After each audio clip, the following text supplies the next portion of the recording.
Грција 1905-та ја обележа атентатот врз грчкиот премиер Теодорос Делијанис.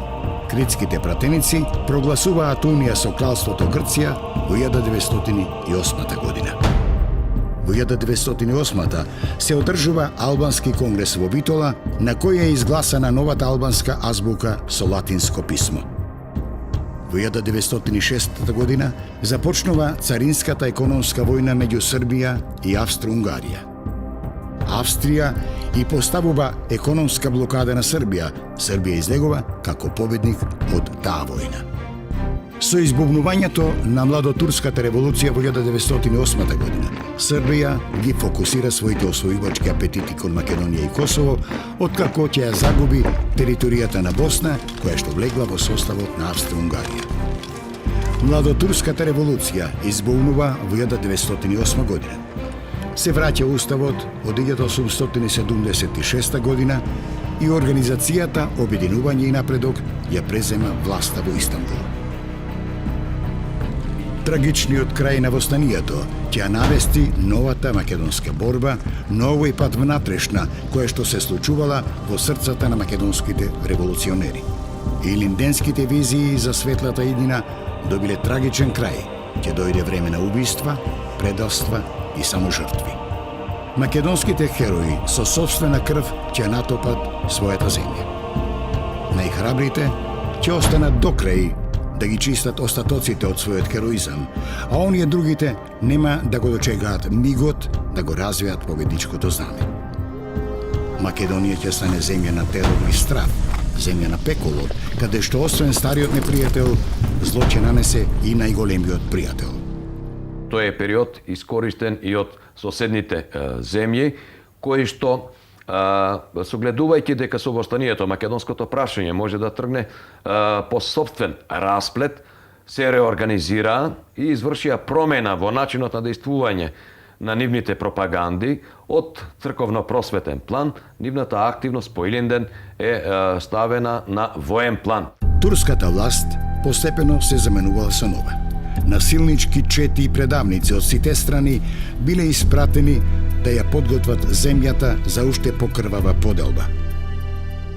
Нивната цел е да се изврши притисок врз населението во Македонија да се определи за едната или за другата страна, но притисокот се врши со оружје, се палаат села, се убиват чети, се поставуваат заседи, се вршат дури и големи масакри на одредени места, а во сето тоа е не по своја волја и не по своја вина е вовлечена и македонската револуционерна организација. Малкумина револуционери ќе останат верни на митот за Илинден. Во годините што следат, тие ќе го преживеат повторно, за некои тоа ќе биде ужасен крај, а за други ужас без крај. Илинденското востание било задушено од османиската војска и од башибозукот на начин кој уште повеќе ја влошил безбедносната положба на населението. Дури ја засилил етничката нетрпеливост на османиската власт и на муслиманското население кон христијанското население. Во краевите во кои востанието било помасовно, особено во Битолскиот вилајет, повеќе десетици илјади луѓе ги напуштиле разурнатите домови, побарале за солниште и храна во градовите, бегале во соседните земји, а започнало и забележливо раселување во преку океанските земји. Битолскиот револуционерен округ најмногу настрада во задушувањето на востанието и тука требаше и најмногу да се работи на обновување на врските, на обновување на четите, ама и нивна реорганизација. По поразот од Илинденското востание, Македонската револуционерна организација, или поубаво кажано, Македонското револуционерно движење западна во една криза од повеќе аспекти. Најпрвин, таа мораше на својот грб да понесе сиот товар, сета морална одговорност за сета несреќа што му се случи на населението. Најголемиот дел оние револуционери, Даме Груев и другите, водечките личности, еден дел останаа во Македонија да ја споделуваат собствената судбина на македонскиот народ, да го охрабрат, да ја ревитализираат организацијата натри, да ја подготвуваат за продолжување борбата за ослободителното дело во едни подруги услови кои настанаа по Илинденското востание. Најтешка била положбата во Битолскиот револуционерен округ и во одделни околии во Солунскиот револуционерен округ, поради мерките на османлиската власт за разоружување на населението и за смирување на безбедносната положба. Местните војводи останаа со својот народ. Требаше сето тоа да се санира, да се уреди, да се направи нов правилник за вооружената сила, да не им се даде така големо значење сега во тој период на чети и на големи чети, туку тие да преземат улога претежно на агитационни чети, на чети кои ќе решаваат судски процеси. По задушувањето на востанието, штабовите, комитетите и војводите презеле мерки за собирање и складирање на оружјето, за тоа масовно да не се предава на османлиските власти или пак да се предава само оштетено старо оружје. Во Битолскиот револуционерен округ особено дојде до израз поддршката, помошта што ја пружаа четите при овие акции, односно да се заштити оружјето, а во исто време и населението да се заштити, да се предаде дел од оружјето, но не она што е најпотребно. Во Ресенската околија контролата ја вршил војводата Славејко Арсов. Во Битолскиот, Демирхисарскиот и Охридскиот реон таа задача им припаднала на војводите Дамјан Груев, Анастас Лозанчев, Ѓорѓи Сугарев и Христо Узунов. Ресенскиот војвода Славејко Арсов оставил мощни автентични сведоштва за крајот на востанието. Го собрав оружјето од златарската чета. Дел од Сопотската го складирав. Истото го направив и во Кривени, Крушево и Леварека. Многумина заплакаа кога го дадоа оружјето. Голем беше очајот. Им рековме дека привремено го запираме востанието поради потерите и за да ги прибереме храната, жените и слично. А напролет, ако не ни дадат слобода, ќе се биеме до смрт. Милан Матов, како член на комитетот на организацијата во Струга, запишал: Паралелно со легализирањето на четите од востанието се започна со разоружувањето на целото христијанско население. Насекаде се бараа пушки. Уследи големо тепање при предавањето и на оружјето. Како и секогаш, секаде се даваа само неескапаните скршени пушки, растурени револвери и пиштоли и никој за ништо не си ја даваше својата убава пушка. Така, турците во Вевчани дигнаа околу 25 пушки, најстар систем тетовки и кременачки. Во Долни Дримкол, дебарските власти исто така собраа по некоја скршена пушка, се разбира со големо тепање. Со тоа малку предавање, ги задолживме морално турците да престанат да ги бараат, а патем тогаш во комитетот имавме на располагање 125 убави и здрави пушки со патроните. Населението од селата на повеќе околии во Битолскиот револуционерен округ со поддршка од местните организации на организацијата, од војводите и од четите кои останале во округот, направило напори да ги надмине последиците и да преживе во текот на зимските месеци. Била прифатена хуманитарната помош во облека, храна, лекови и медицинска помош од Македонскиот помошен комитет формиран во Лондон за помош на Македонија во рамките на Балканскиот комитет. Од името на Македонскиот помошен комитет во Македонија дошла 6-членна комисија на чело со англискиот публицист и хуманист Хенри Ноел Брайсворд. Помошта била делена во најзагрозените околии до април 1904 година. Нашата прва грижа беше да ги обезбедиме луѓето со покривки. Беа раздадени 10.555 волнени ќебиња, кои веројатно беа спас за стотици семејства од суровата зима. Во повеќе места, луѓето едва и да имаа храна за 2 до 3 дена.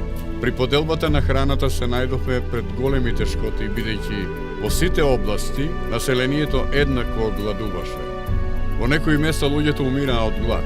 Делевме главно брашно и пченка, а некаде како например во Костурско и Пари. Од наша грижа комплетиравме 3 болници во Охрид, Костур и Битола. Помогнавме на 57.000 души и им го овозможивме преживувањето до летото. Во Македонија се одвивала вистинска драма за опстанок на војводите, на четите и на населението. Поради теророт на турските вооружени сили, гладот, болестите и епидемиите, тешко било да се опстане и да се помине зимата. Англискиот публицист Хенри Брайсворт во книгата Македонија, незините народи и незината иднина, објавена на англиски јазик во Англија во 1906 година, го напиша следново. Турците победиле. Европа се уште беше невнимателна и незаинтересирана. Македонија се уште беше поробена, а ние кои со нив ги делевме нашите ќебиња и нашето брашно, само ги одржувавме во живот, за да трпат нови угнетувања и понатамошен срам. Првото изненадување за нас беше тоа што населението воопшто се кренало на востание. И тоа се кренало масовно. Второто изненадување, според моје мислење, уште по-чудоневидувачко од првото, беше што сите страдања таа есен не предизвика никаква реакција против комитетот или против неговите водачи. Седанството остана лојално на организацијата кој го втурна во оваа беда. Не се слушна никакви противтур, ниту обвинувања против комитетот, ниту жалења, по се се чини еден залуден набор. Војводскиот кадар кој останал во Македонија и во најтешки услови давал се од себе да ја санира положбата на организацијата и да се врати до вербата кај членството и меѓу населението. Ова било дополнително отежнато поради дејствувањето на уфарлените пропагандни чети од соседните држави кои го разнебитувале македонското ткиво, делејќи ги македонците на патриаршисти, екзархисти и србомани. И ваквите мерки за елиминирање на македонскиот фактор од балканската политичка сцена не родија плод. Или денското востание ја покажало моќта на организацијата, бидејќи и по востанието таа продолжила да обстојува, да бара патишта и начини за надминување на последиците и за консолидирање на своите редови. Големите сили преку мирц-штекските реформи и преку поддршката на балканските држави за засилено активирање на нивните вооружени пропаганди во Македонија, отвориле силен фронт против организацијата со главна цел да се спречи конституирање на посебна македонска држава на Балканот. И турската власт, и соседните држави, и големите сили настојуваа организацијата да ја снема. Тоа беше фактор кој се наложи и кој им сметаше за реализирање на плановите. И како последица на мирштетските реформи и на некои од одредбите во нив, бидејќи меѓу другото, тие имаа зацртано да предизвикат смирување на состојбите во Македонија, започнува еден процес на поорганизирано следење на револуционерното движење во Македонија. Започна со отворена, жестока, оружена агресија покрај црковна, културна, просветна, оружена агресија во Македонија, формираа штабови со вооружените пропагандни, како ги ние речесте, велиме чети, започна инвазија во Македонија. И тоа доведе до една вистинска мала војна на територијата на Македонија. Значи, организацијата требаше да се спротивставува и на српските, и на грчките, и на врховистичките, односно на бугарските вооружени чети кои влегуваа на територијата на Македонија. Српската пропаганда, начело со просрпски ориентираните македонци, во текот на летото и во есента 1904 година, започнала масовно да действува во Северна Македонија. Појавата на српските вооружени чети ги испровоцирала четите на организацијата кои масовно се активирале за нивно протерување од територијата на Македонија. Во есента 1904 година, четите, начело со војводите Ѓорѓи Сугарев, Петар Ацев, Ѓурчин Наумов, Христо Узунов и Петар Чаулев, настојувале по секоја цена да ги потиснат српските чети од северниот и од северозападниот дел на Македонија и да го спречат продирањето на српската пропаганда во Кичевско, Демирхисарско, Струшко и Битолско. Овие потери резултирале со пленувањето на војводата Дамјан Груев во Демирхисарско од страна на просрпската чета на војводата Мицко, кој бил познаник на Даме од порано. Епопејата околу грабнувањето на Груев завршила во ноември 1904 година со неговото ослободување. Во тие борби против османлиските власти, против соседните вооружени чети и против натрешните врховистички сили, со предавства паднале голем број македонски патриоти и револуционери. Меѓу првите војводи кои по краток престој во Софија одлучиле да се вратат во своите револуционерни околи и реони во Македонија и да ја продолжат борбата, бил ресенскиот војвода Славејко Арсов. Меѓутоа, тој не успеал да пристигне во неговата околија. На 9. јули 1904 година, при преминувањето на границата во кратовското село Ѓуѓинце, во борба со османлиската војска, бил тешко ранет и за да не падне во рацете на непријателот, се самоубил. Внатрешната организација ја поминала 1905 година во знакот на многу предавства, откривање на четите, бројни битки во кои македонските револуционери покажале извонредна храброст, а повеќемина од оние кои го загубиле животот во таа тешка македонска година, ги запишале на исламните страници на саможртвувањето, оние кои се самоубиле со последниот куршум или легнале на последната бомба за да не паднат живи во рацете на османлиските вооружени сили, предизвикувале восхитување дури и кај нивните противници. Така и мртви служиле како пример за тоа како се гине за идејата и за слободата на татковината на Македонија. На 1. март 1905 година, во борба со Аскерот во селото Смол Гевгелиско, загинал војводата Сава Михајлов Савата, учител, револуционер, учесник во грабнувањето на Елена Миссон, еден од најпознатите војводи во Солунскиот револуционерен округ пред и по Илинденското востание. Во пролетта 1905 година, врховистички чети повторно продолжиле масовно да навлегуваат од територијата на кнежеството Бугарија во источниот дел на Македонија, во Серскиот и во Струмичкиот револуционерен округ. Но тука, како и порано, наишле на црст беден. Јане Сандански со серските војводи продолжил со сите средства да ги потиснува врховистичките чети од овој дел на Македонија. Една од најпознатите битки, која се случила на 7. април 1905 година кај селото Кашино Мелничко, меѓу врховистичката чета на капетан Јурдан Стојанов и серските чети на внатрешната организација на чело со Јане Сандански, Таската Серски и Атанас Тешовалијата, резултирала со протерување на врховистичките чети назад во Бугарија. Запаметете добро, нема да ви дозволам да правите лична политика со нашето свето дело. Во редицата загуби во текот на 1905 година се бројува и загинувањето на Атанас Тешовалијата, стариот македонски револуционер и војвода, учесник во македонската револуционерна борба од времето на македонското крестенско востание од 1878 година. Тој со своето борбено искуство бил еден од војните кадри и најдовеливите лица на Гоце Делчев во Серско. Неговата чета, заедно со Гоце Делчев, ја извела акцијата за уривање на мостот на реката Ангиста во 1903 година.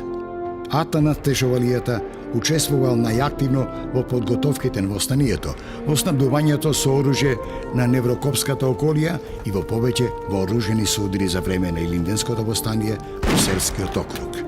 Тој, освен што бил доследен во борбите против врховистичките чети, бил и еден од непоколебливите противници на грчката вооружена пропаганда во Неврокопско, Драмско и Серско. Во мај 1905 година, враќајќи се со четата од еден поход против грчка андарска чета во Драмско, бил подкажан на турските власти и бил следен од војската се до Серско. Османлиската војска ја нападнала четата на Атанас Тешовалијата, по 5-6 часовна борба четата се повлекла на планината Алибодош, но била нападната од Башибозу, во таа борба Атанас бил тешко ранет и набрзо починал. На 11. април 1905 година во селото Цер Демирхисарско загинал Христо Узунов со целата своја чета. Узунов бил член на горското началство во Охридскиот револуционерен реон за време на Илинденското востание. По востанието учествувал на Прилепскиот конгрес од 1904 година. Бил секретар на конгресот и избран од истиот заокружен ревизор на четите на Тморо во реоните на Охридско, Струшко и Кичевско. Христо Узунов и неговата чета биле предадени уште од Битола, како учесници во предаството се посочуваат војводата Иван Алабаков и шпионот Петар Лигушев. Четата била следена од војската на патот Крушево-Цер. Куќата во Цер, во која била сместена четата, била заобиколена од војската. Османиските власти, преку свештеникот на селото, ги повикале револуционерите да се предадат. Но Узунов не ја прифатил таквата понуда и заедно со своите соборци се бере до Куќа. Последните куршуми самите се ги стрелале еден во друг. Во тој самоубиствен чин, кој се случил внатре во куќата, загинале 11-мина, а војводата Ванчо Србаков и уште еден четник загинале надвор во престрелката со Аскерот. Во таа драма загинале вкупно 13 револуционери. Сите биле погребани во дворот на црквата Свети Атанасии во селото Цер. Италијанскиот офицер Етторе Лоди, кој дошол следниот ден во Цер, запишал: Труповите на 11 млади ѓунаци. Сите беа со отворени рани под градите и челата. Се самоубија за да не паднат живи во рацете на непријателот. Ми го покажаа војводата. Узунов лежеше прострен на подот со раширени раце, а погледот на неговите мртви отворени очи гледаше горе во бескрајот. Од челото уште течеше крв. Ете го она што не можам да го заборавам никогаш. Ја видов Македонија во тој момент маченица, велика, непобедива. Овој чин на саможртвата предизвикал силен впечаток и кај соборците на Узунов. Даме Груев во 1906 година при посетата на домот на Ангел, братот на Христо Узунов во Ќустендил, кај кого престојувала мајката на Христо Узунов, изнесувајќи го со чувството пред неа, за Христо рекол: Христо загина во наша Македонија, мајче. Биди горда. И јас ќе бидам вистински среќен ако завршам како него. Ако загинам таму, ако го жртвувам својот живот за слободата на Македонија. Христо Узунов во своето предсмртно писмо 24 април 1905 година, упатено до своите другари, се заколнал дека нема да ја изневери клетвата. Браќа, допуштам дека сме предадени, но верувам дека тоа е случајно. Мојот последен совет до сите другари е да бидат искрени кон делото сите оние што му служат, зашто само искреноста и чистосрдечноста ја издигнале внатрешната организација. И пак тие ќе ја спасат од анормалноста во која е поставена од недобросовесни наши другари. Да гледате колку што е можно побрзо да ги уништите оние досега раководни сили на организацијата кои му нанесоа штета на делото, како што е Сарафов, а не да се накажуваат само прости работници. Нашата идеја ќе биде постигната. Ете зошто ќе умрам спокоен со чиста совест пред законите на нашата света организација. Досега немарно со ништо не сум се напакостил на делото. А ако сте забележале во мене некои грешки, бидете уверени дека тие станале против мојата волја. Молам извинување. Молам особено да ја поздравите мојата љубезна мајка, која што никогаш не сум ја заборавил, бидејќи таа ме направи ваков. Нека ми извини и таа дека со ништо не се зарадува од мене. Особено го поздравувам брат ми Ангеле. Го советувам да не се одделува од мајка ми. За последен пат ќе ви повторам. Бидете искрени и чувајте ги основните закони на организациониот устав. Останувам со братски поздрав, Христо Д. Узунов. Само 3 дена по смртта на Христо Узунов, на 27 април 1905 година, загина револуционерот и војвода Никола Карев, председателот на Крушевската република. Враќајќи се со четата од Бугарија код Народното Крушево, со задача да ја продолжи револуционерната и ослободителна борба, бил предаден на турските власти. Во борбата која се случила во селото Рајчан и Кочанско, загинале 18 четници, меѓу кои и војводата Никола Карев. Следната загуба се случила во Кратовско на 25 јуни 1905 година со загинувањето на војводата Атанас Бабата. Неговата чета се судрила со османлиска војска меѓу селата Куклица и Пенда Кратовско. Откако ја истрошиле муницијата, револуционерите направиле подвиг на саможртва. Ги искршиле пушките и двогледите, ја уништиле архивата и со последните куршуми од револверите се самоубиле за да не паднат живи во рацете на аскерот. Трагедијата продолжила на 15 август 1905 година над пазарот во Битола, каде што бил обесен војводата Александар Турунџев од селото Врбен и Леринско, четник и војвода во Леринско пред, за време и по Илинденското востание. Во 1904 година бил предаден од шпиони во селото Ајтос, бил уапсен од властите, затворен во Битола и осуден на смрт со бесење. Токму во тој период се случил уште еден настан поврзан со една од четите на внатрешната организација. Имено на големиот празник Успение на Света Богородица на 28 август 1905 година се случило сардисувањето на Лешочкиот манастир во Тетовско од страна на Башибозукот, албанските вооружени одметници и селани од селото Слатино и од други места во Тетовско. Овој настан е поврзан со пристигнувањето во Полок во летото 1905 година на една организациона чета на чело со војводата Коле Гостиварчето. Четата на својот пат од Раотинце за Брезно на денот пред празникот била забележена од двајца селани падари од селото Слатина, кои почнале да пукаат, при што во престелката бил убиен еден од падарите слатинчани.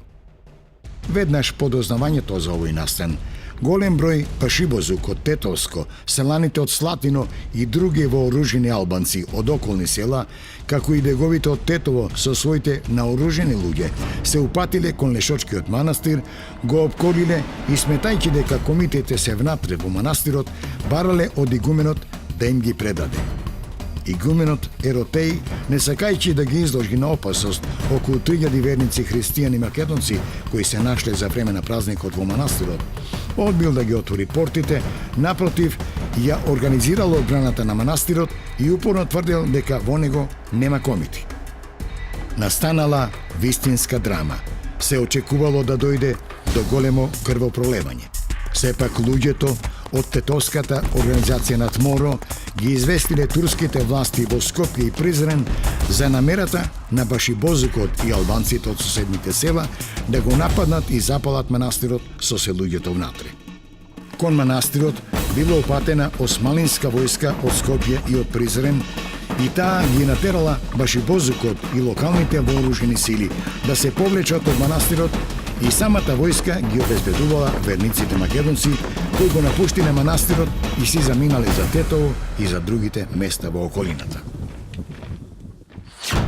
На 23 март 1906 година над Мариовското село Паралово загинал Ѓорѓи Сугарев, еден од најпреданите дејци, македонски патриоти и револуционери и голем поборник за одбраната на самостојноста на македонското ослободително дело.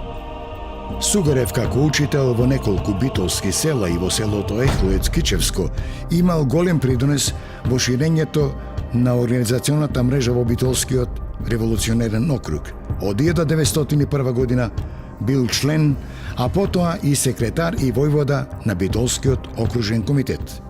Учествувал како делегат на Смилевскиот конгрес. На истиот бил избран за горски начелник на Пелистерскиот револуционерен реон. Учествувал активно во Илинденското востание. По востанието останал во округот и учествувал во консолидација на организацијата. Тој учествувал и во акциите против српските вооружени чети во Поречието и Азот. Сугарев загинал на 23 март 1906 година во борба со османлинска потера. Бил предаден од врховистите. Тој со своите четници на 23 март бил опколен кај манастирот Свети Ѓорѓи на селото Паралово Мариновско. Борбата траела неколку часа. Аскерот полека се приближувал кон местото на кое загинала целата чета. При погребот што го извршиле селаните другиот ден, забележале дека телата на војводата и на четниците биле дополнително масакрирани, најверојатно од башибозукот, бидејќи офицерите и редовната војска одбегнувале да го прават тоа. Македонските револуционери кои загинале со војводата Сугарев биле погребани покрај манастирот Свети Ѓорѓи. Истиот месец 1906 година на Кожув планина во судир со една врховистичка чета загинал и тиквешкиот војвода Пешо Самарџиев. На 23 декември 1906 година се случило уште едно предавство и убиство, во кој згаснал животот на еден од основачите на организацијата и член на Централниот комитет Дамјан Груев. Тој бил ранет во село Русиново, а потоа убиен од османлиските војски на врвот Петлец на планината Ограштен. Даме Груев, Сандо Китанов и уште еден член од местната организација од селото Владимирово, при повлекувањето од селото во правец на планината, биле откриени по трагата на крвта која останувала во снегот од раната на Даме. Следниот ден, на 24 декември, османлиските војни власти наредиле убиените да бидат погребани. Селаните од Русиново ги погребале револуционерите во еден гроб кај Русинската црква. Во истата 1906 година во Малешевијата се случиле повеќе судири меѓу четите на внатрешната организација и врховистите, кои се обидувале да престојуваат во Малешевско или да преминуваат од тука за во Централна и Југозападна Македонија. Во еден од тие судири, во пролета 1906 година, загинал малешевискиот војвода Христо Димитров Кутрунчето по потекло од Беровското село Робово. Истата година во Малешевско загинал и војводата Андреј Докуршев од Велес. Во текот на 1906 година, своји автентични сведоштва за состојбите на внатрешната организација во повеќе револуционерни околии во Солунскиот, Битолскиот и Струмичкиот округ оставил американскиот државјанин Алберт Сониксен. Сониксен оставил најавтентичен опис и фотографии направени со неговиот фотоапарат за четничката база Војниче Вардатското блато и за војводите Апостол Петков Терзиев, Лука Иванов, Петар Чаулев и Христо Чернопеев. Додека Сониксен се уште бил во Западна Македонија, во Воденско згаснал животот на неговиот пријател Лука Иванов, војвода на инспекционата чета во Солунскиот револуционерен округ. Лука Иванов бил тешко ранет на 25 август 1906 година во судирот со грчките андарти во околината на селото Баово и по неколку дена починал. Оваа вест Сониксен ја разбрал откако се вратил од Охридско и Битолско кај четниците на Лука Иванов. Во летото 1907 година на врвот Ножот на планината Бабуна кај никодимските чукари меѓу селата Ракле и Никодим Прилепско се одиграла една од највпечатливите и најтрагичните битки за македонскиот народ по Илинденското востание. Една поголема група од здружени чети, околу 200 четници, движејќи се во потрага по српски вооружени чети, била откриена од Даскер кој броил околу 3000 војници. Но не биле сите влезени во борбата директно, туку еден дел од четите останале засолнати, а тие кои што биле заобиколени, некаде 50, некаде 70 и нешто се спомнуваат, сите загинале. Ниту еден од обколените 50 на четници жив не се предал на османлиската војска.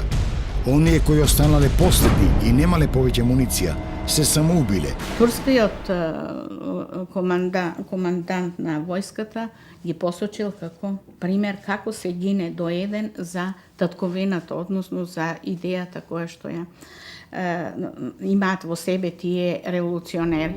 Италијанскиот жандармериски офицер Луци, кој пристигнал на местото на битката, направил фотографија која останала да сведочи за уште едно херојство и жртва на македонските револуционери. војската и револуционерот со идеја кој тргнал, никој пат не може да имаат иста етика. Војникот оди за плата или за други придобивки, а револуционерот оди за идеалот, за остварувањето на програмата и на идеите што ги следи. Енвер Бек им наредил на селаните на Никодим да ги погребат македонските комити без да бидат идентификувани. Затоа и имињата на најголемиот број на оние кои ги оставиле животите на ножот не се познати. По Илинденското востание, во Македонија навлегле голем број грчки андарски чети, раководени од специјално формираниот Македонски комитет во Грција, кој што им давал материјална и финансиска поддршка. Во текот на 1904 и 1905 година се засилил теророт на андарските чети, особено во јужниот дел од Македонија. Таквите чети извршиле голем терор врз македонското цивилно население со цел да не им дават поддршка на четите на организацијата. На 13 ноември 1904 година во селото Зеленич Лединско се случил вистински масакр над цивилното население, над македонските екзархисти. Во текот на свадбената прослава на внуката на свештеникот Георгија, андартите го нападнале селото во знак на одмазда, затоа што екзархиските ветници се откажале од јурисдикција на Цариградската патријаршија. При овој напад, познат како Зеленичка крвава свадба, биле убиени 13 мажи, жени и деца. Уште еден колеш на грчката пропаганда во Македонија се случил на 27 март 1905 година во селото Загоричани Костурско. Рано наутро, на денот на грчкиот национален празник, вооружени андарти биле облечени во униформи на грчката армија, кои пожариле селото, а незаштитеното население безмилосно го масакрирале. Биле убиени 60 намештани, а 7 биле ранети. Овој масакр го организирал костурскиот митрополит Германос Каравангелис. Конзулите на Русија и на Австро-Унгарија од Битола, кои веднаш по настанот го посетиле Загоричани, останале потресени од гледката што ја виделе. Тие изјавиле дека ни осмалиите не направиле нешто слично во времето на Илинденското востание. Голем удар на организацијата во Костурско и бил нанесен на 31 јули 1907 година, кога на целото Тренавјани во борба со османлиската војска загинал Пандо Кљашев, револуционер и војвода, родом од селото Смрдеш Костурско. Кљашев по краткиот престој во Софија, зимата 1904 година, се вратил во Костурско и во текот на 1906 и 1907 година бил член на Битолскиот окружен комитет. Разгорената борба со грчките вооружени чети и загинувањето на неговиот другар Атанас Кршаков дефинитивно повлијаеле Кљашев да се врати назад во Македонија.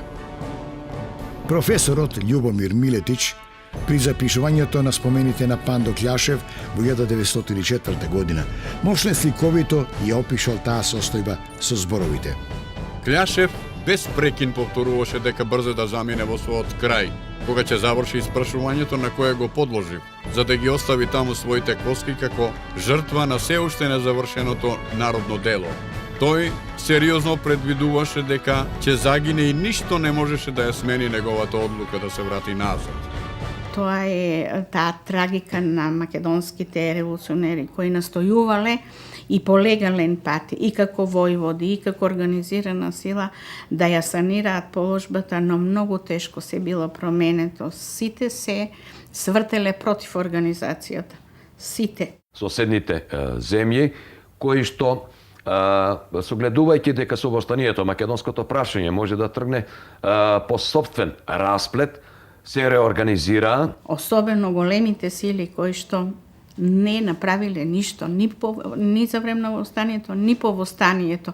Напротив, се поддржувале таа организација да се растури. Османлиска држави и соседните балкански држави со нивните оружени пропаганди и политичките црковно пропаганди придонесоа сето тоа за загинување на голем број, на најголемиот дел, скоро на македонските војводи. Отсуството на истакнати личности се одразува негативно на теренот, затоа што тие биле луѓе со искуство, со знаење, со авторитет помеѓу населението и со влијание. Од друга страна пак, брзото разречување на таквите профили од организацијата дало можност да се појават нови луѓе кои што во дадени моменти немале секојаш искуство, ниту знаење да одговорат на сите прашања. Едноставно обезглавена беше револуционерната организација, односно обезглавен македонскиот народ, докато десетковано беше кадровски револуционерната организација и тоа се далекосежните трагични последици и од тука произлегува она што не се случуваше после во времето на балканските војни. Но немало место за нова држава. Големите сили правиле реформи се, ама во нивните планови немало место за нова македонска држава. Странец тешко можел да ја разбере смислата на загубата на такви револуционери, стамени и до фанатизам приврзани кон македонското ослободително дело во периодот кога организацијата навлегувала во фазата на постепено згаснување. Македонските револуционери гинале не затоа што биле разочарани од собствената трагедија. Надпротив, тие тоа го правеле во името на татковината. Сите тие кои одере свесно да го положат животот за Македонија биле вистинските херои.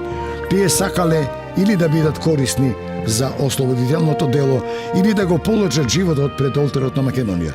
Впрочем, тоа била нивната заклетва – слобода или смрт.